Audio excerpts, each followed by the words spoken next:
Howdy, this is Lemmy with RevZilla TV, here to talk to you today about how to load a motorcycle into a pickup truck. I love to ride, and my guess is if you're watching this video, you probably love to ride too. However, we can't always ride our motorcycles to the places we need them. Whether you've got some upcoming maintenance going on with your bike, or perhaps an unplanned breakdown, or maybe you just have a bike that's not street legal, a lot of the times you might find yourself needing to transport your bike in a method that doesn't use its own power. So we're here to show you how to load a motorcycle into the bed of a pickup truck. Now keep in mind, there's a lot of different ways to do this, a lot of ways to skin this cat. We're just showing you one. We're using our motorcycle and our truck. Your setup may differ entirely.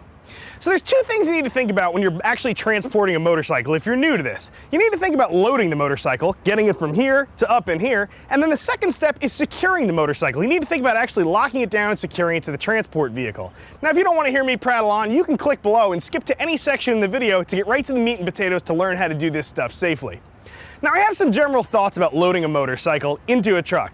The easiest way to transport a motorcycle with a truck is to pull it with a trailer. Trailers are a great way to load a motorcycle. It's very easy to use them, typically because they're very low. The deck height on them is much lower than a pickup truck. Trucks are very high. That means you're fighting a lot of gravity, and unfortunately, because motorcycles are heavy, they're hard to control when they're up above you. You're using a lot of upper body strength to move your motorcycle, which isn't what most of us are accustomed to doing. So it can pay to ask a buddy who has a trailer to use the thing.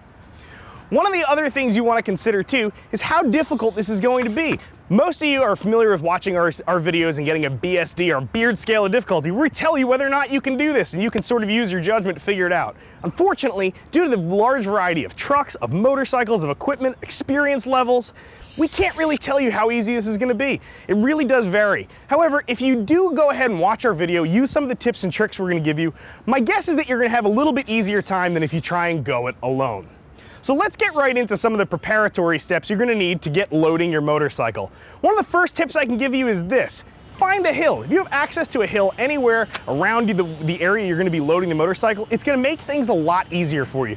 The reason being is a hill allows you to load down into the bed of the truck from above. Mother Nature takes care of a lot of the gravity work for you.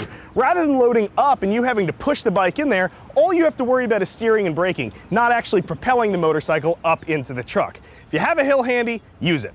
Some of the other preparatory steps too are also important. I've gone ahead and done some of them. Let me run you through them real quick. The first thing I actually did in the cab of the truck. What I did was I threw this thing into gear and I set the emergency brake. That's going to keep the truck locked into place. It can be super disconcerting if you have a heavy motorcycle on a ramp and all of a sudden the truck starts rolling. Make sure you start with the basics. The next thing you might notice too is that wheel chock that's bolted down there in the bed of the truck. We just have it ratchet strapped in. Some of you guys might wind up bolting it, permanently installing it. We've shown you a temporary installation though, because my guess is not all of you have a pickup truck and you may be borrowing one from a buddy. They may not be comfortable with you putting holes in their bed. A temporary install is okay if you need it. Keep in mind, the chock is going to keep that front wheel straight. That's really important because that's going to be our main tie down point to secure the motorcycle later in the video. The final preparatory step I've taken here is to have removed the tailgate. You'll notice there's no tailgate actually on this truck. That's important too because tailgates can't always bear the weight of a motorcycle. I used to work at a junkyard and I can't tell you how many tailgates I sold to somebody who tacoed it loading a too heavy motorcycle on there. If one of the cables that holds the tailgate up too should break, you're going to damage your motorcycle, you're probably going to get hurt, and you might also hurt the truck. If you have the option of taking the gate off, I would recommend doing it. So let's talk about what we actually need to do to get things started now. I need to get this ramp into place. So I have a nice sturdy ramp here, and I'm going to line this up with the center line of the truck, which, not coincidentally, is also where I have my chock lined up. The reason I want all this stuff centered is so I don't have to worry so much about steering. I can get the bike right up in place and really worry about keeping the bike safe rather than trying to move it around. That's important.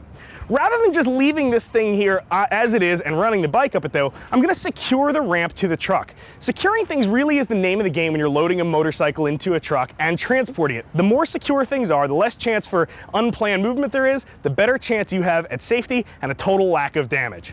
So I'm going to use a ratchet strap actually to tie this thing to the truck.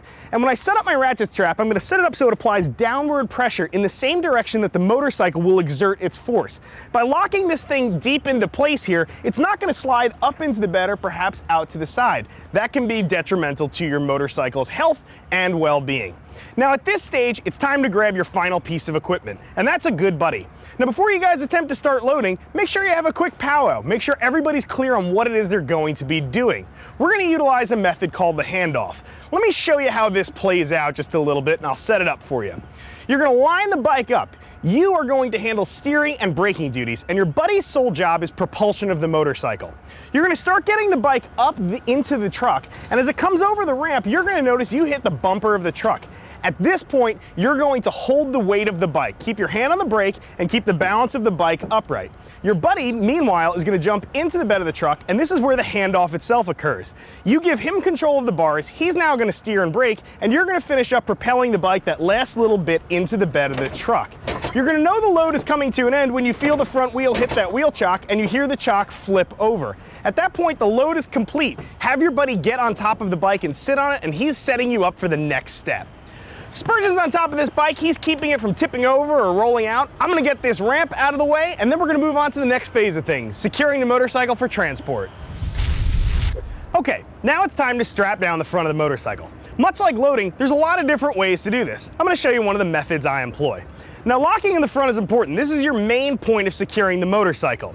There's a couple different places you can use. You can use the frame or perhaps crash bars if you have them, or we can use the spot I'm about to use right now, the fork tube leg right above the triple tree. So what I'm going to do is ratchet this thing into place, and I'm having an easy time at this because Spurgeon is still sitting on the motorcycle. He's compressing the suspension for me. Once I get this thing ratcheted down, as I see the suspension start to drop just a little bit, I can then tie up all these loose ends here to keep this from getting anywhere into the motorcycle or into the moving parts of the truck. I'm going to repeat this process on the other side as well. Ratchet things down, get the suspension compressed, and you'll watch the bike start to draw upright. At that point, the front end is locked in, and you can have your buddy hop off the bike. All right, the front of the bike, as you can see, is locked in solid, but we're not quite done yet. We want to also secure the rear of the motorcycle as well. Now, the rear of the motorcycle is definitely going to be a secondary attachment point, but it's important in case something up front goes wrong. If the bike shifts or a ratchet strap comes loose, what the rear attachment is going to allow us to do is get pulled over safely before we have any type of damage occur. It'll give you sort of an added insurance to make sure that nothing bad happens to the bike. Now, when you're ratcheting down back here, the process is very similar to up front, but we're not ratcheting down nearly as aggressively. The reason being is because a lot of the parts of the rear of a motorcycle are kind of delicate. If you're using your subframe, it's not nearly as tough as the main frame, and you can see here we're using a passenger foot peg. Again, it's a great place to tie down for a secondary mount, but because it's cantilevered so far off the motorcycle, it's easy to damage things. Don't get too aggressive. Just watch that suspension squat a little bit, and you should be okay. Repeat the process on the other side, making sure that you, again, tie off any excess strap material so it doesn't damage the motorcycle. At that point, you're ready to haul. Okay, the bike's completely secure. The only thing I really would recommend you do at this point is take a couple quick laps around the block before you hit the freeway and make sure that nothing is shifted at any point in your couple laps. From there, you're pretty much set to go as far as you need to. Now, this is just one way to lock a motorcycle down in a pickup truck. There's lots of methods out there. Check out my Common Tread article where we delve into some of the other ways you can move a bike and some of the products that might help you do it more easily. Remember to subscribe to us on YouTube so I still have a job making these videos for you guys. As always, I'm Lemmy. I'm out of here.